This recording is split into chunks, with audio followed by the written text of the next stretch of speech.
Alors, autre sujet que j'aimerais qu'on aborde au cours de ce débat, ce sont les conséquences que peuvent avoir, ou ne pas avoir d'ailleurs, nos enquêtes. Et une qui a particulièrement marqué l'année, c'est celle qu'on a appelée les Panama Papers. Alors, pour mémoire, je vous propose d'écouter, et ça parlera à Élise Lucet, cet extrait de l'émission Cache Investigation. Il y a ceux qui respectent les règles, qui payent leurs impôts pour faire tourner la société. Et puis, il y a un autre monde.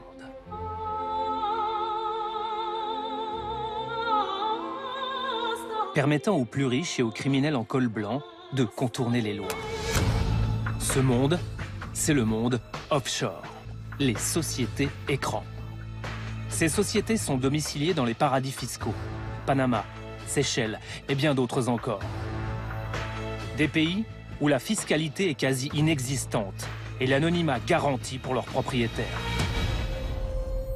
Alors pour mémoire, on va rappeler ce que c'était, 11,5 millions de documents confidentiels issus d'un cabinet d'avocats panaméens.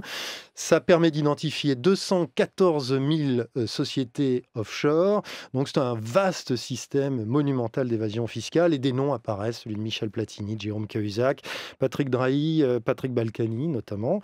Et on se rend compte que tout ça paye, Élise Lucet, parce que le Panama a signé une convention contre la fraude fiscale qui a été élaborée par l'OCDE, l'Organisation de coopération et de développement économique.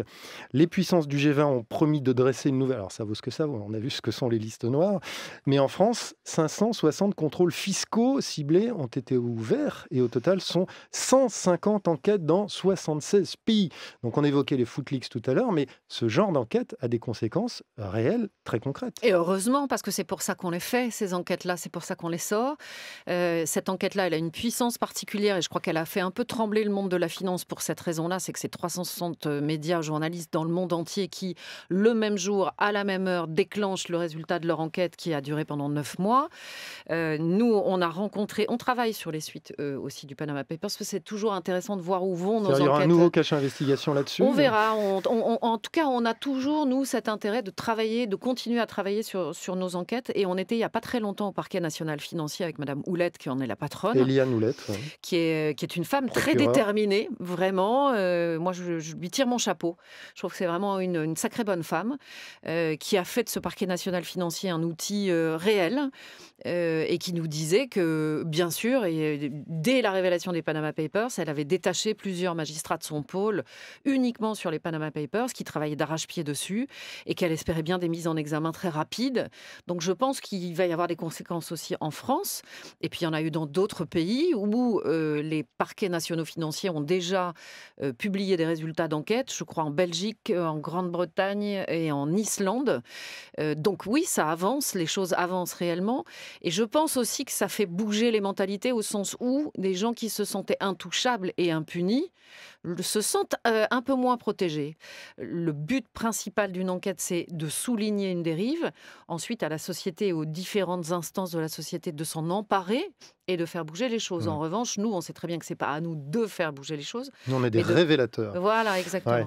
Fabrice Arfi, à Mediapart, vous aviez révélé l'affaire Cahuzac, dont on a vu la conclusion là, en fin d'année, et qui montre que le rapport à l'évasion fiscale change. Enfin, je veux dire, la sanction, on a vu le choc qu'a été cette sanction, on verra bien ce que donnera le procès en appel. Ouais. Mais alors, je me demandais, est-ce que c'est parce que tout d'un coup, on a conscience que l'évasion fiscale, c'est grave, parce que c'est appauvrir les citoyens, ou est-ce que aussi la dette, le déficit, les contextes des États font qu'à un moment donné, faut tellement récupérer d'argent que ça apparaît comme étant quelque chose de plus grave qu'avant. Vous savez, vous avez dit on est des révélateurs, ce qui est parfaitement vrai, comme le bain de révélateur dans la vieille photo argentique, quand on trempait le négatif pour voir ce qui était déjà imprimé dessus. C'est notre rôle et nous sommes aussi des instituteurs.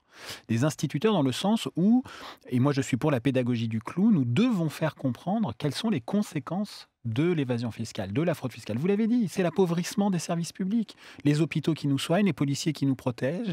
Mais c'était le cas il y a 5 ans, il y a 10 ans, et la perception n'était pas la même. Absolument, mais parce que notamment les Panama Papers, notamment les Football Leaks, notamment une affaire Cahuzac qui est chimiquement pure, celui qui au sein d'un gouvernement est censé lutter contre la fraude fiscale et lui-même un fraudeur fiscal depuis 20 ans, permettent c'est comme un muscle qu'il faut faire travailler tous les jours, à faire comprendre qu'il y a des victimes qui sont tous les citoyens. Tous les citoyens sont les victimes invisibles de ce braquage. Alors, on parle des paradis fiscaux, c'est pas seulement un lieu de l'évitement de l'impôt. Attention à ne pas limiter les paradis fiscaux à cela. Ce sont des boîtes noires à l'échelle du monde qui permettent aussi, voire surtout, de dissimuler l'origine et la destination de l'argent sale.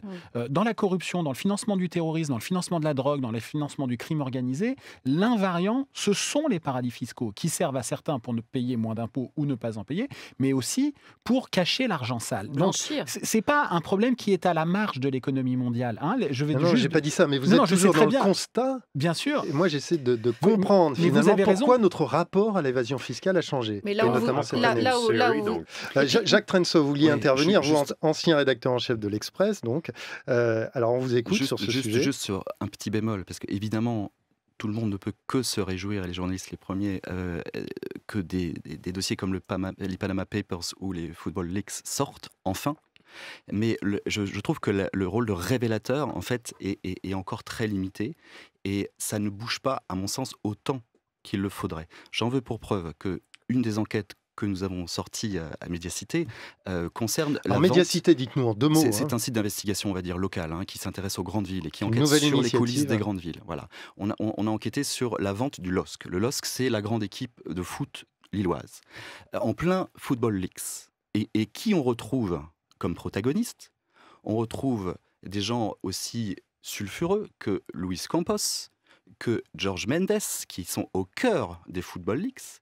Et la transaction se fait tranquillement entre Michel Sédou, propriétaire du LOSC, vers Gérard Lopez, qui va fonctionner avec tous ces gens-là. Quand on regarde Gérard Lopez et ses sociétés, et qu'on remonte les cascades de sociétés qu'il contrôle, on retrouve des filiales qui sont concernés par les Panama Papers. Ça veut dire qu'au moment même où les scandales éclatent, des tractations pour des changements de propriété de clubs de foot se déroulent tranquillement sans que personne s'en offusque.